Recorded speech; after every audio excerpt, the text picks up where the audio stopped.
Dear Chairman Xi Jinping, ladies and gentlemen, friends, first of all, I would like to sincerely thank our dear friend, Chairman of the People's Republic of China, Xi Jinping, and all our Chinese colleagues for the warm and cordial reception extended to the Russian delegation. The current official visit is taking place in a jubilee year for Russian-Chinese relations. 25 years ago, the most important interstate treaty of good neighborliness, friendship, and cooperation was concluded. Thus, a solid foundation was laid for the comprehensive development of partnership and strategic interaction between our two countries. And now, Russian-Chinese relations have indeed reached an unprecedented level and continue to develop. At the same time, our relations are self-sufficient, independent of the current global situation, and serve as an example of how relations between countries and peoples should be built today. As for today's talks, they were held in a traditionally warm, comradely, and constructive atmosphere.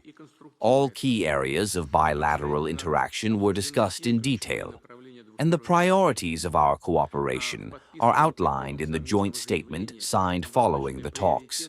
A very substantial package of intergovernmental, interdepartmental, and corporate documents was also concluded, around 40 in total. Some of them were signed here. Many of them are aimed at the further deepening of economic cooperation. I would like to emphasize that Russia and China are important trading partners for each other. In 2025, trade turnover reached nearly $240 billion. Its structure has expanded, including through goods with high added value.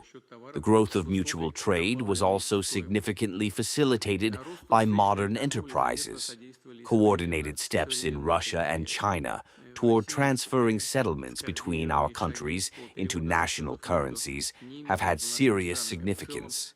As a result, practically all Russian-Chinese export-import operations are carried out in rubles and yuan. That is, in essence, we have built a stable system of mutual trade, protected from external influence and negative trends in global markets. I would note that Russia and China are actively cooperating in the field of energy. Our country is one of the largest exporters to the PRC of oil, natural gas, including liquefied gas and coal. We are, of course, ready to continue reliably ensuring uninterrupted supplies of all these types of fuel to the rapidly growing Chinese market. Our high-tech company, Rosatom, is successfully operating in the Chinese market. The construction of Russian-designed power units at the Tianwan nuclear power plant and the Sudapu nuclear power plant is nearing completion. Their commissioning will make a significant contribution to the energy supply of the Chinese economy and will help provide Chinese enterprises and households, which is very important, with inexpensive and clean energy. There is also great potential for cooperation in renewable energy, in particular for the implementation of joint low-carbon generation projects. The issue of mutual recognition of Russian and Chinese environmental certificates for electricity production is being worked out. A corresponding memorandum was concluded within the framework of our visit.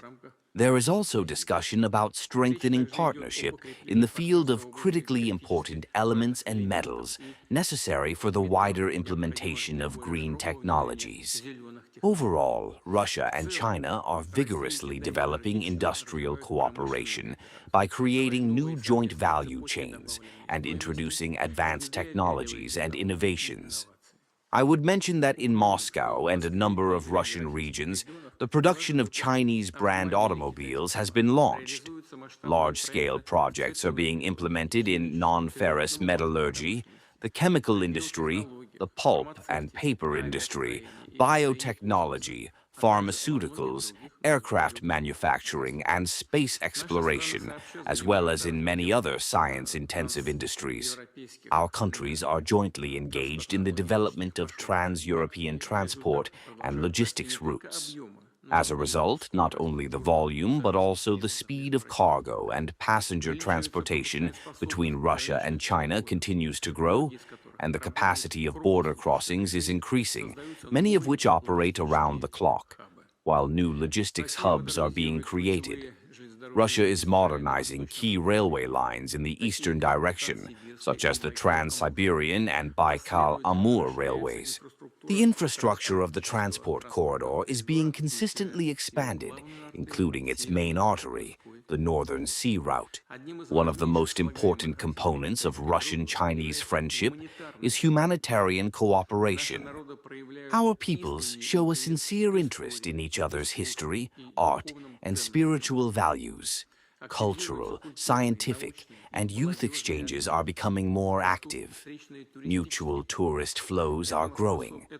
This is being facilitated by the mutual visa-free travel regime, the introduction of which was initiated by Mr. Xi Jinping during our visit to Beijing last year. We, of course, supported this proposal, and positive results are evident. In 2025, more than 2 million Russians arrived in the PRC, while over 1 million Chinese citizens visited Russia.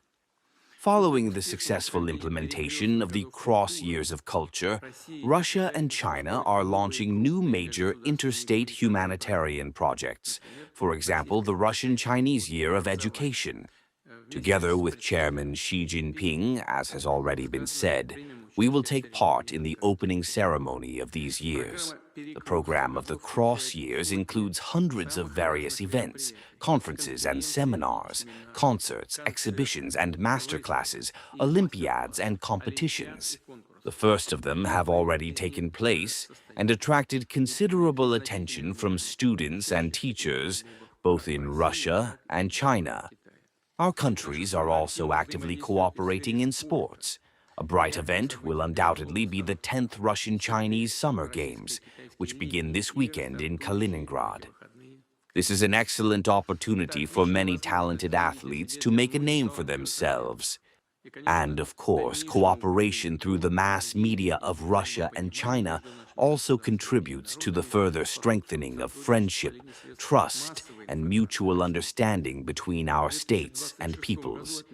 In 2026, the 70th anniversary of the partnership between ITAR-TASS and China's official news agency Xinhua is being marked. And on this occasion, a photo exhibition dedicated to the history of Russian-Chinese relations has been organized here in Beijing. Chairman Xi Jinping and I exchanged views on current international issues, following which a joint declaration was adopted, confirming the commonality of our countries' principled approaches. The main point is that Russia and China are committed to an independent and sovereign foreign policy, act in close strategic coordination, and play an important stabilizing role on the world stage. We work together in the name of peace and universal prosperity. It is precisely in this logic that Moscow and Beijing jointly advocate the protection of international law and the provisions of the UN Charter in their entirety, totality, and interconnectedness. They effectively cooperate through the Shanghai Cooperation Organization, BRICS, and other international structures, making a significant contribution to solving pressing global and regional problems. Russia intends to support the priorities of China's chairmanship in the APEC Forum this year. For our part, we will provide all necessary assistance in their practical implementation. I am confident that the summit of this organization in Shenzhen will be productive. Of course, we will also continue closely coordinating our positions in such multilateral formats as the Group of 20, the World Trade Organization, the World Bank, the IMF, and the New Development Bank.